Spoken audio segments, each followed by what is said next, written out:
بسم اللہ الرحمن الرحیم والفجر وليال عشر والشفع والوتر صدق اللہ العظیم۔ ان آیات مبارکہ میں اللہ رب العزت نے فجر کی قسم کھائی ہے اور 10 راتوں کی قسم کھائی ہے، اور مفسرین اکثر کا قول یہ ہے کہ ان 10 راتوں سے کون سی 10 راتیں مراد ہیں۔ تو اتفاق رائے سے اکثر مفسرین اکرام کی رائے یہ ہے کہ ان 10 راتوں سے یہ ذی الحج جو ابھی حج کا مہینہ شروع ہے، اس کے جو پہلے 10 دن ہیں، یہ وہ 10 دن ہیں جن کی اللہ رب العزت نے قسم کھائی ہے۔ تو اسلام میں ان 10 دنوں کی کتنی اہمیت ہے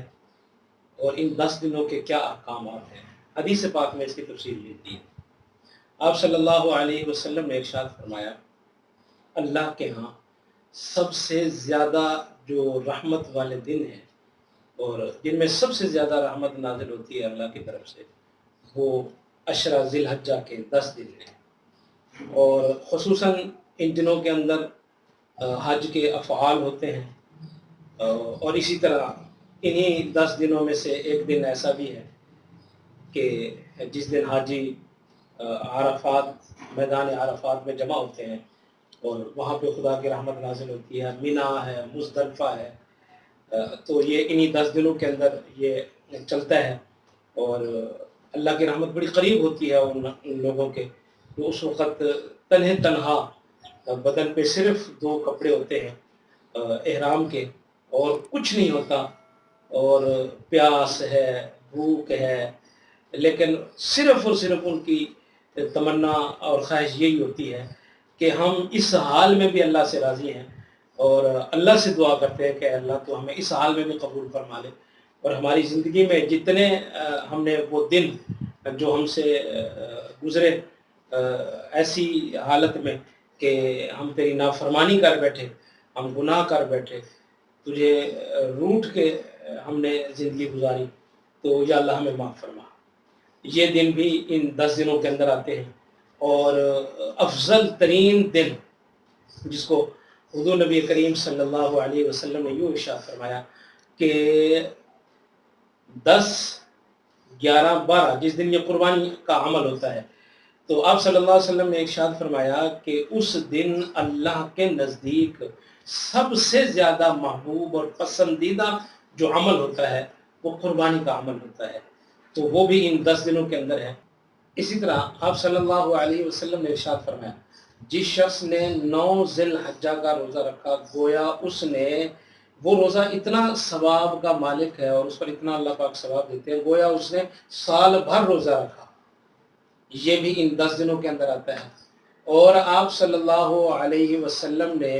ان 10 دنوں کی ترغیب اور ان 10 دنوں کے جو اعمال ہیں وہ صحابہ اکرام رضی اللہ تعالی عنہم اجمعین سے فرمایا کہ ان 10 دنوں کے اندر اپنی نماز اچھی کرو، اہتمام کے ساتھ اپنی دعا اچھی کرو، بڑھاؤ اس میں، اور عبادات میں آپ اس میں دل لگا کے کرو، کیونکہ ان 10 دنوں کے اندر اللہ کی رحمت بہت جلدی انسان کی طرف متوجہ ہوتی ہے۔ اور یہ وہ پھر اس کی فضیلت تو قرآن پاک میں ہے کہ اللہ پاک ان 10 راتوں کی قسم اٹھا رہے ہیں، ان 10 راتوں کی قسم اٹھا رہے ہیں، تو لازمی بات ہے ان 10 راتوں کی فضیلت اللہ کے ہاں کتنی زیادہ ہوگی کہ جس کی قسم اللہ پاک خود اٹھا رہے ہیں، آپ اس بات سے اندازہ لگائیں۔ تو یہ 10 دن بڑے مقبولیت والے دن ہوتے ہیں، بڑے قبولیت والے دن ہوتے ہیں۔ انسان کو چاہیے کہ عام دنوں میں اگر سستی ہو جاتی ہے انسان سے، کوئی کمی ہے، اعمال میں کمی ہے، اللہ سے رجوع میں کمی ہے، تو کم از کم یہ 10 دن آپ کے پاس بڑی قبولیت والے دن ہیں اور بڑے اللہ کے محبوب دن ہیں، اور ان 10 دنوں کے اندر جو اللہ رب العزت کی رحمت متوجہ ہوتی ہے وہ عام دنوں میں نہیں ہوتی۔ اور اسی طرح یہ وہ 10 دن ہیں کہ جس 10 دنوں کے اندر اتنے اعمال ہوتے ہیں، اتنے اعمال ہوتے ہیں۔ آپ دیکھیں ایام تشریق ان 10 دنوں کے اندر آتا ہے، تسبیحات پڑھی جاتی ہیں 9 ذی الحجہ کو، تسبیحات کا ورد شروع ہوتا ہے، یہ کوئی عام دنوں میں نہیں ہوتا۔ اللہ اکبر لا الہ الا اللہ واللہ اکبر وللہ الحمد، یہ دیکھیں یہ ان دنوں میں آتا ہے۔ قربانی ان 10 دنوں کے اندر آتی ہے، حج کا جو افعال ہیں جتنے بھی وہ ان 10 دنوں کے اندر آتے ہیں، اور 9 ذی الحجہ کا روزہ جو سال بھر کے روزوں جتنا ثواب انسان کو دیتا ہے وہ ان 10 دنوں کے اندر آتا ہے۔ تو آپ اندازہ لگائیں کہ کتنے اعمال ہیں جو ان 10 دنوں کے اندر مشتمل ہیں، ان 10 دنوں میں مشتمل ہیں۔ تو اللہ رب العزت سے انسان کو کوشش کرنی چاہیے اور اللہ رب العزت سے دعا بھی کرنی چاہیے کہ اللہ پاک ہمیں ان 10 دنوں کا ادب احترام کے ساتھ